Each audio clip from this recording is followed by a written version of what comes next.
प्रधानमंत्री नरेंद्र मोदी बिहार आए थे और बिहार विधानसभा के शताब्दी स्मृति स्तंभ का जो है लोकार्पण किए। लेकिन बिहार वासियों को कई उम्मीदें थी कि बिहार को कुछ नया मिलेगा, नया तोहफा मिलेगा, या तो बिहार में वे कह सकते हैं विकास की गंगा बहेगी। इसको लेकर कई उम्मीदें लगाकर बिहार वासी तो बैठे हुए थे, वहीं कई विपक्षी पार्टियां जो हैं वो भी उम्मीद लगाकर बैठे थे कि बिहार के दौरे पर प्रधानमंत्री नरेंद्र मोदी आए हैं तो बिहार को विशेष राज्य का दर्जा भी मिलेगा। हमारे साथ विकास ज्योति जी हैं जो आम आदमी पार्टी के युवा नेता हैं। उन्होंने भी कई उम्मीदें लगाकर बैठे होंगे, क्योंकि जो है बिहार प्रधानमंत्री नरेंद्र मोदी चुनाव के बाद पहली बार आए थे और वो भी विधानसभा में कोई पहली बार प्रधानमंत्री जो है इस इतने बड़े कार्यक्रम में तमाम गणमान्य लोग मौजूद थे। लेकिन जो मांगे उठ रही थी बिहार से वो मांगे पूरी नहीं हुई। किसको कैसे देखते हैं इसको? जहाँ तक आप बोले कि प्रधानमंत्री जी चुनाव के बाद, तो मुझे लगता है कि ये प्रधानमंत्री जी चुनाव के पहले और चुनाव के बाद ही आते हैं। पहले इन्होंने चुनाव के समय में बिहार आने का कार्यक्रम हुआ था और अब जब चुनाव आने वाला है तब इनका दस्तक हुआ है, यानी कि चुनाव के पहले ये दस्तक के लिए बिहार आए हैं।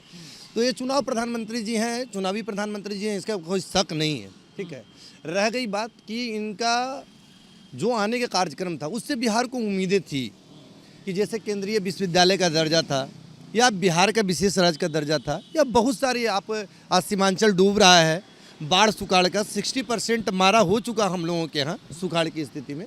लेकिन किसी चीज़ पे, किसी विकास पे चर्चा करने का हिमाकत ना बिहार के मुख्यमंत्री कर सके, ना हमारे नेता प्रतिपक्ष कर सके। तो इससे क्या जनभावना में हुआ है कि बिहार की आवाज़ उठाने की दमखम अब जो बची है वो किसी में नहीं बची है। जनता अब एक आम आदमी पार्टी की ओर उम्मीद लगाए हुए बैठी हुई है कि अब अगर जनता का कोई आवाज़ उठाएगा तो वो आम आदमी पार्टी ही उठा सकती है। आम आदमी पार्टी के तरफ से आगे क्या किया जाएगा? क्योंकि जिस तरीके से प्रधानमंत्री आए, नेता प्रतिपक्ष भी थे, बिहार के मुखिया नीतीश कुमार भी मौजूद थे, विशेष राज्य के दर्जे की मांग हमेशा उठती है। उन्होंने कई बार इसको लेकर जो है लोगों का कह सकते हैं पूरी तरीके से कई आंदोलन चले इसको लेकर, लेकिन प्रधानमंत्री के सामने किसी की जुबान नहीं खुल पाई है। किससे देखिए, आम आदमी क्या कर सकती है ये हमको लगता है कि आप लोग पत्रकार परिषद के लोगों से ज़्यादा कोई नहीं जानता होगा। आम आदमी क्या कर सकती है इसको हम सीधी भाषा में आपको बता देना चाहते हैं। आम आदमी पार्टी झाड़ू चलाने वाली पार्टी और पूरी तरह से साफ करती है। दिल्ली में क्या हुआ उन नेताओं से पूछिए, पूरी तरह से साफ हुए। पंजाब में क्या हुआ, पूरी तरह से साफ हुए। आगे आने वाले समय में आम आदमी पार्टी झाड़ू चला करके ये जितने राजनीतिक कचड़े हैं उसको साफ करेगी। आने वाले समय में बिहार में रोजगार के प्रति, इंडस्ट्रीज के प्रति, और शिक्षा तो मेरा बेसिक मॉडल है। आप देख रहे हैं कि दिल्ली के शिक्षा के लिए विदेशों से लोग आ रहे हैं, तो शिक्षा मेरा मॉडल है, स्वास्थ्य मेरा मॉडल है। और अब वो दिन दूर नहीं है जब देश अरविंद केजरीवाल मॉडल पर चलेगा। वो अच्छे दिन आने वाले, अच्छे दिन लेके चले गए हैं। अब हमारे जो लीडर हैं वो देश के प्रधानमंत्री के रूप में जनता उन्हें स्वीकार कर रही है।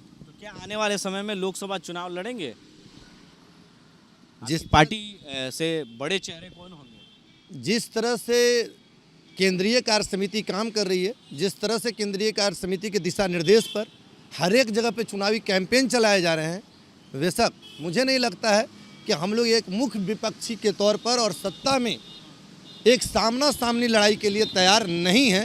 ये आप नहीं कर सकते। तो आने वाले समय में लोकसभा चुनाव में जवाब देंगे? बिल्कुल, जनता तैयार है। हमारे यहाँ आदमी नेता तैयार नहीं होता, हमारे यहाँ जनता तैयार होता है। जनता एक मूवमेंट लेके उठती है और सीधे आपकी पूरी पूंजीपाती को समाप्त कर देगी और आपके सामने खड़ा होगा। देखिए, ये आने वाले समय में आम आदमी पार्टी जो है, आम आदमी पार्टी की जनता जो है इसका जवाब देने के लिए तैयार है, क्योंकि यहाँ तो सत्ता पक्ष हो या विपक्ष, किसी ने प्रधानमंत्री के सामने वो बातें नहीं रख पाई जो आम आदमी पार्टी रखना चाहती है। और आने वाले लोकसभा चुनाव में इसका जवाब करारा मिलने वाला है।